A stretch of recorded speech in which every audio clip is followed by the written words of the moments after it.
apparemment est tombé du ciel depuis le mois de juillet. Le problème, c'est qu'il y a 1000 règles dont personne n'est au courant, mais ça continue à critiquer les arbitres avant même de connaître les règles.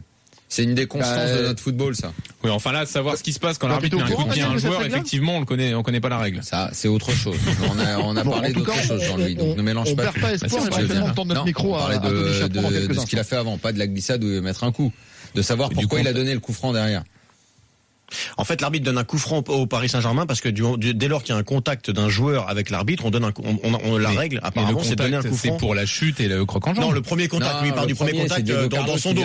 Ah oui, d'accord. Le premier contact. Mais effectivement, enfin, mais après sur la. Non, parce qu'évidemment, sur le cas.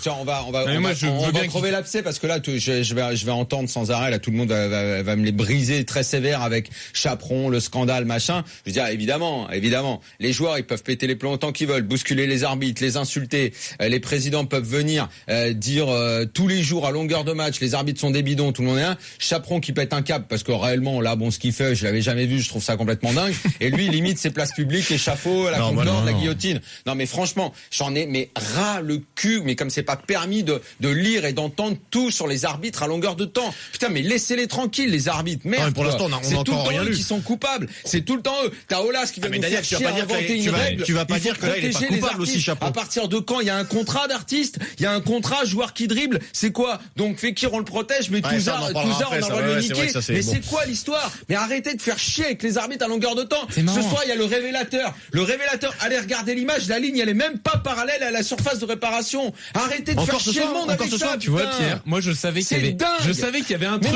il avait un truc sur le cœur. Je le savais, mais je l'avais vu depuis le début de l'after. Moi probablement le but de ça là, je le valide. Mais la ligne, arrêtez de m'emmerder avec le révélateur. Regardez l'image. La ligne, elle est même pas parallèle. Le révélateur, elle est pas parallèle. C'est ouf. Et le révélateur, il est même pas aligné sur les pieds des Parisiens, il est sur le pied du Nantais.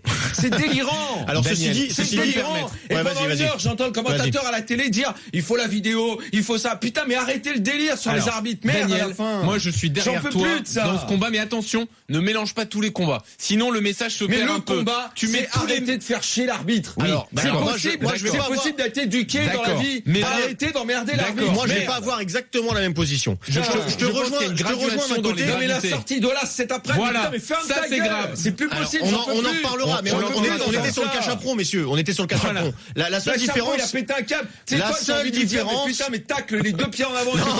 Et après, tu prends ta retraite. Mais au moins, tu t'en fais une fois, quoi. Alors, la seule différence, moi, Daniel, je vais te rejoindre sur un truc, c'est que effectivement, moi, j'ai toujours dit qu'un joueur, à un moment donné, et je me suis même battu avec mon propre père pour ça, parce que mon propre père, c'est le règlement. Le règlement, c'est le règlement et basta. Et j'ai toujours essayé de lui expliquer que des fois, dans l'action, tu pétais un plomb parce qu'il y a l'adrénaline, parce qu'il y a l'enjeu, parce qu'il y a tout autour, et qu'à un moment donné, un joueur, parfois, il peut péter un plomb et coller un tacle ou mettre une gifle et puis 30 secondes, même pas, 3 secondes après, tu regrettes. C'est valable pour les arbitres, je suis d'accord aussi.